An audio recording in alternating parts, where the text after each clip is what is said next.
থেকে কেউ একজন তাকে ডাক দিল, মানে নিচ সাইডের নিচ থেকে আর কি কেউ একজন ডাক দিল। সামনে হাজার হাজার মৃত লাশ টাইপের তার দিকে তাকে ইশারা করে হচ্ছে, আঙুলের সাহায্যে হচ্ছে তাকে ডাকতেছে যে আমার কাছে আসো। ফরজ নামাজের পর তুই শহরের চার কোনায় ছিটিয়ে দিবি এগুলো। এই পশ্চিম পাড়ার যে বড় কবরস্থানটা রয়েছে, তুই সেখানে প্রবেশ করবি। তোর জীবনে অনেক উন্নতি হবে এবং তোর অনেক লাভ আছে এতে।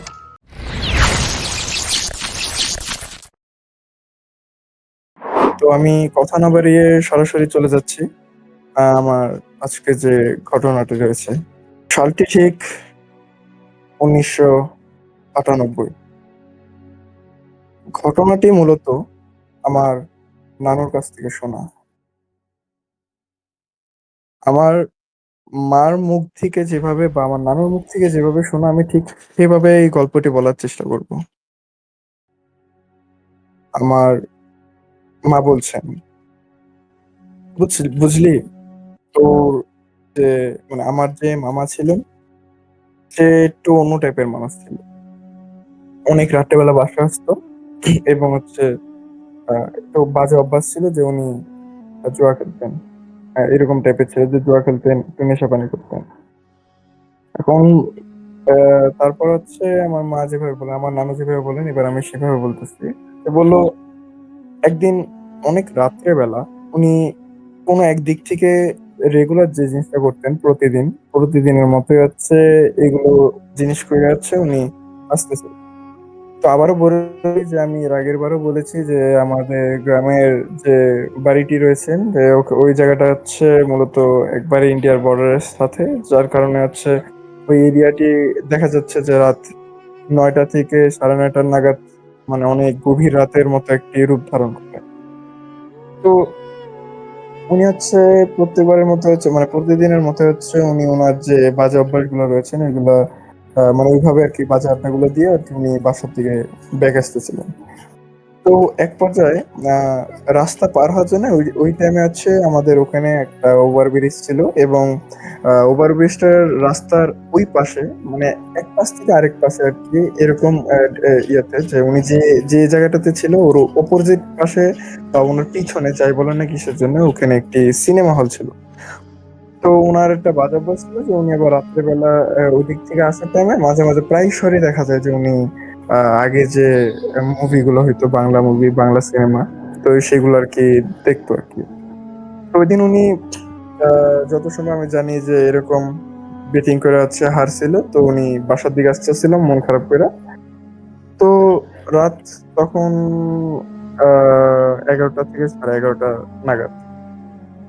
তো গভীর রাত, এবং যত সম্ভব ওই টাইমটা হচ্ছে সামার চলতেছিল, গরমের সময় চলতেছে।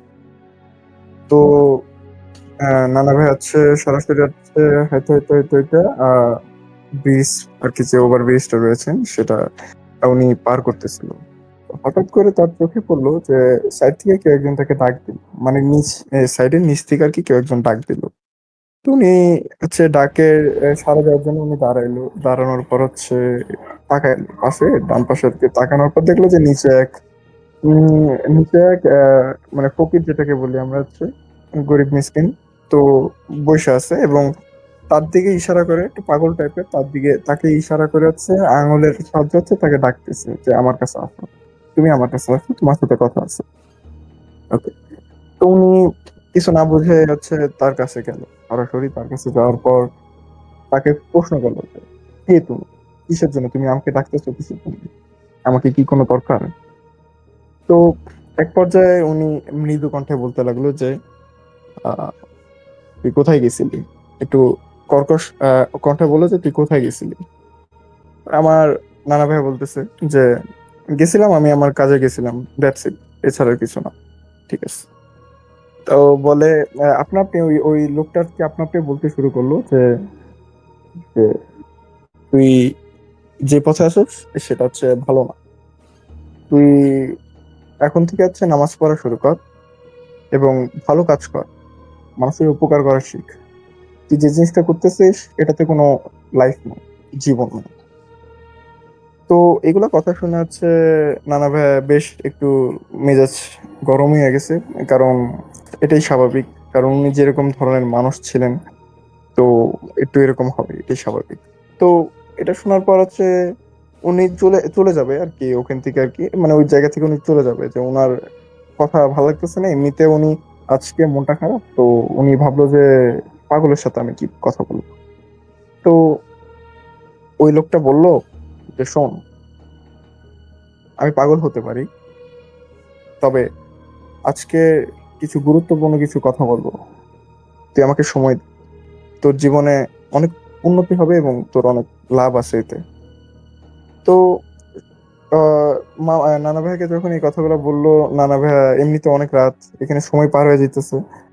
তো এক পর্যায়ে নানা ভাই বললো, কি বলবি আমাকে বল, আমি শুনবো তোর কথা। তো এটা বলার পর হচ্ছে সঙ্গে সঙ্গে ওই লোকটা আর কি, যে হচ্ছে আমার নানা ভাইয়ের সাথে কথা বলতেছিল, তো লোকটা একটা পর্যায়ে ওনার কি থলি ছিল। আমি বলে রাখি ভালো যে উনি যেহেতু যেভাবে শুনছি আমার নানুদের কাছ থেকে, যে কিছুটা হচ্ছে তার একটু ফকির বেশে ছিল, তো ওনার কাছে একটা থলি ছিল। তো থলি থেকে এক মুষ্টি, হুম, যেটাকে আমরা মুঠ বলি, যে এক মুঠ মুড়ি, মুড়ি দিল। তো মুড়িটা হচ্ছে নানা ভাইয়া হাতে নিল আর কি। তো হাতে নেওয়ার পর উনি জিজ্ঞাসা করলো, আমি এটা দিয়ে কি করবো। তখন এই ছায়ামূর্তিটি বা যাই হোক, অন্ধকার ছিল, তবে এটা একটা মানুষই ছিল, মানুষের মতোই লাগতেছিল আর কি। তো বলতে রাখলো যে শোন, তোকে আমি যে মুড়িগুলো দিয়েছি, তুই প্রতিদিন ফরজ নামাজের পর তুই ঘরের চার কোনায় ছিটিয়ে দিবি এগুলো। এটা হচ্ছে তুই যদি প্রতিদিন করো, আস্তে আস্তে তুই এত সম্পদের মালিক হবি, এত সম্পদের মালিক হবি, যে তোর ধারে কাছে কেউ আসতে পারবে না। অত্র গ্রামকে, অত্র এলাকাতে তোর আশেপাশে কেউ আসতে পারবে না, তুই এতটা বড় লোক এবং এতটা ধনী হয়ে যাবি। তোর সম্পদের কোনো সময় অভাব থাকবে না, এবং সম্পদ থেকে শুরু করে তোর যাবতীয় যত জিনিস আছে প্রত্যেকটা জিনিসে তুই সফলতা লাভ করতে পারবি। তবে শর্ত, তুই 5 ওয়াক্ত নামাজ পড়বি এবং এসব নেশা পানি ছেড়ে দিবি, একদমই ছেড়ে দিবি, এগুলো ধারে কাছে যাবি না, এবং বাজে আসর থেকে তুই সরে যাবি। আর 5 ওয়াক্ত নামাজ পড়তে হবে তো, এবং হচ্ছে নামাজের পর এগুলো ঘরের চার কোণায় ছিটাই দিতে হবে। এবং তুই দেখবি যখন তুই মুড়িগুলো ছিটাই দিবি চার কোণায়, তখন এই মুড়িগুলা অন্ধকারে ছিটাই দেবে বলছে। হ্যাঁ ভাই দেবে, অন্ধকারে ছিটাই দেবে বলছিল তো। অন্ধকারে যখন ছিটাবি তখন দেখবি যে মুড়িগুলো হচ্ছে লাইক জোনাকি পোকার মতো জ্বলতে থাকবে কিছুক্ষণের জন্য, এতে তুই ভয় পাবি না। তো এগুলো বলার পর আমার মামা, সরি আমার মার মামা আর কি কি বলবে বুঝতে পারতেছে না। তো ওই টাইমে হচ্ছে উনি এগুলো নিয়ে হচ্ছে চলে যেতে লাগলো আর কি, মুড়িগুলো হাতের ভিতরে নিয়ে। তো উনি চলে যাইতেছে, পিছন দিক দিয়ে আবার ডাক দিল, এই শোন। তো নানা ভাই আবার জবাবে বললো, যাওয়ার পর বললো যে হ্যাঁ কি হয়েছে, আবার কিসের জন্য রাখতেছো আমাকে। তো বললো, শোন, আমাকে কিছু টাকা দিয়ে যা, আমার দরকার। তখন নানা ভাই বললো, আমার কাছে কোনো টাকা পয়সা নাই। হ্যাঁ, মগের মুলুক নাকি, আমার কাছে কোনো টাকা পয়সা নাই। তখন বলতে থাকলো, "হুম, তুই আবারও মিথ্যা কথা বলতেছিস।" তখন নানা ভাই হঠাৎ করে বললো, আরে কি মুশকিল, মহা মুশকিল তো, আমি মিথ্যা কথা কেন বলবো, আমার কাছে আসলে টাকা নাই। তখন ওই লোকটা বলতে থাকলো যে শোন, তুই বাসায় যাবি, বাসায় যাওয়ার পর তোর একটা ঘরে টাং রয়েছে, ওই টাঙের ভিতরে, এত নাম্বার ডয়ারের ভিতরে 500 টাকার একটি নোট রয়েছে, এটা আমি জানি। তুই আজ রাত্রে বেলা, আরো রাত যখন হবে, তুই বাসায় যাওয়ার সঙ্গে সঙ্গে নামাজ পড়ে আমার দেওয়া মুড়িগুলো ঘরের ভিতরে ছিটিয়ে তুই সেই পশ্চিম পাড়ার যে বড় কবরস্থানটা রয়েছে, তুই সেখানে প্রবেশ করবি, এবং তোকে কেউ কোনো ক্ষতি করবে না। সেই কবরস্থানের মাঝখান বরাবর দেখবি যে একটি নতুন কবর রয়েছে, ওই কবরের মাঝখানে ছোট একটি ছিদ্র আছে, তুই ওখানে যে তোর এই 500 টাকাটা দিয়ে দিবি, দান করবি, বুঝলি, পারবি তো। তখন আমার নানা ভাইয়া বলতে একটু ঘাবড়িয়ে গেল, একটু ভয় পেল। তখন নানা ভাইয়া বলতে লাগলো যে ঠিক আছে, এটা এমন কি বড় বিষয়? তার চেয়ে বড় বিষয়, নানা ভাইয়া মনে মনে ভাবতে লাগলো আমার ঘরে ওখানে 500 টাকার একটি নোট রয়েছে। এটা ও জানলো কিভাবে? না, কিছু তো একটা সমস্যা আছে। তখন নানা ভাইয়া ভাবতে লাগলো। এটা ভাবতে ভাবতে ভাবতে ভাবতে এক পর্যায়ে যখন উনি হাঁটতে লাগলো, হাঁটতে হাঁটতে ওনার বাসার দিকে যাচ্ছিল, ব্রিজটা যখনই পার হবে, তো ওনার মনে আসলো যে আমি আরেকবার দেখি যে ওই লোকটা কি এখন আছে নাকি। বাট পিছনে তাকানোর পর দেখে যে ওখানে কেউই নাই। তো নানা ভাই আবার বলে রাখি, যেহেতু গ্রামের মানুষ, তো মনে করছে হয়তো লোকটি এখান থেকে চলে গেছে, স্বাভাবিক। ওই দিক থেকে হচ্ছে নানা ভাই যেহেতু উঠছে, ওনার নামতে বেশিক্ষণ লাগবে না, ওই লোকটি হয়তো চলে গেছে, ব্রিজ থেকে নেমে হয়তো কোনো একদিকে চলে গেছে। তো নানা ভাইয়া হাঁটতে হাঁটতে হাঁটতে অনেক প্রশ্ন, আর মনে হচ্ছে অনেক প্রশ্ন যে আহ, উনি কিভাবে জানলো, ওই লোকটা কিভাবে জানলো যে আমার এরকম এরকম আমার ঘরে অমুক জায়গায় হচ্ছে এত টাকা আছে। তার চাইতে বড় বিষয় হচ্ছে, উনি যদি আসলেই ব্রিজটা ওখান থেকে ক্রস করে চলে যেত, আমি তো তাও রাস্তার অপোজিটে দেখতাম কাউকে, আমি তো কাউকে দেখলামও না। তা তো নানা ভাই হচ্ছে বললো যে যাই হোক, আমি বাসায় যাই।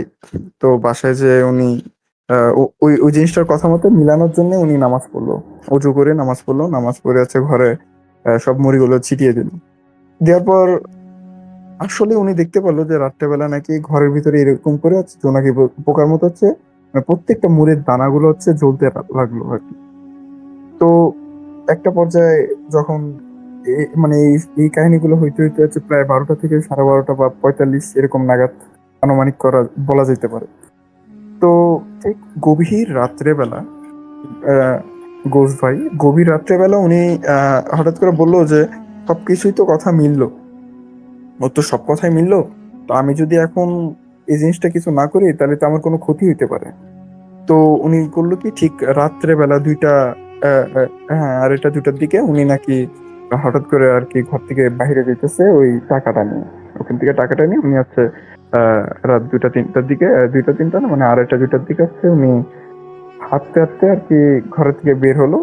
তখন সবাই যেহেতু ঘুমিয়ে রয়েছে, আর আমি এর আগেও বলেছি যে আমাদের এরিয়াতে 11:30 বা 8:30 মানে হচ্ছে অনেক রাত।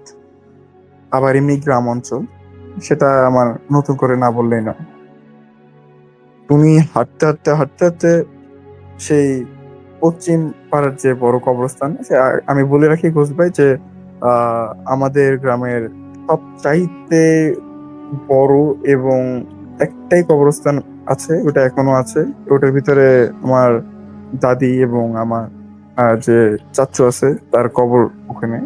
আহ, তো এই হচ্ছে কাহিনী। তো উনি হচ্ছে যাইতে লাগলো, তো একটা পর্যায়ে হইলো কি, উনি যতটা পথ পাড়ি দিচ্ছেন অতটা আস্তে আস্তে ওনার মনের ভিতরে আর কি কোনো এক আহ, আহ, ভয় আর কি তার ভিতরে কাজ করছে। তো একটা পর্যায়ে এইভাবে যেতে যেতে যেতে যেতে উনি হচ্ছে কবরস্থানের যে গেটটি রয়েছেন ঘোষ ভাই, সেই গেটটির মাঝখান, মানে একদম ঠিক গেটের সামনের মাঝখান বরাবর উনি দাঁড়াইছে। আচ্ছা দাঁড়ানোর আচ্ছা। পর উনি, হ্যাঁ, উনার মনে এক শীতল বাতাস আর কি প্রবাহিত হওয়া শুরু হলো, যে উনি ভাবতেছে, মানে উনার ভিতরে এখন অনেক ভয় কাজ করতেছে যে এত রাত্রেবেলা আমি এরকম একটা জায়গায় যেখানে নাকি ওনার সামনে হাজার হাজার মৃত লাশ হচ্ছে পইড়া রয়েছে আর কি, যেহেতু কবরস্থান এখানে, আমি এখানে এত রাত্রে কিভাবে, মানে কিভাবে আমি যাব। তো একটা পর্যায়ে এরকম ভাবতে ভাবতে দেখলো যে দূরের থেকে কিছু আলো আসতেছে। তো আলোটা আস্তে আস্তে স্পষ্ট যখন হলো, যে আমার যে নানা ভাই আছে, উনি বুঝতে পারলো যে একটাই আহ ইয়ে আসতেছে, যে অনেক কিছু কাফেলা আসতেছে এবং তাদের পিঠে একটা খাটিয়ার আছে, এবং যত সম্ভব কেউ মারা গেছে, তবে এই রাত্রেবেলা হয়তো জানাজা দিতে আসছে। তো অনেকের হাতে যে ল্যাম্প আছে, কুপি ল্যাম্প, এগুলো নিয়ে আসতেছিল খাটিয়া। তো উনি অতটুকু ভাবেন যে এত রাত্রেবেলা আবার জানাজা হয়, অত কিছু ভাবে না উনি। জাস্ট বুঝলো যে দেখ কিছু মানুষ আসতো, তো দেখ ভালো হইলো। তো একটা পর্যায়ে ওনার ঠিক আনুমানিক আপনার 16 মিটার বা এরকমই বলা চলে যে 16 ফিট দূরত্ব থেকে একটা কাফেলা আর কি লাশ নিয়ে আর কি লাশ বহন করে একটা কবরস্থানের দিকে যাইতেছে। মানে কবরস্থানের ভিতরে ঢুকলো এবং তার সামনে দিয়ে আর কি ক্রস করলো। তো উনি করলো ঠিকঠাক,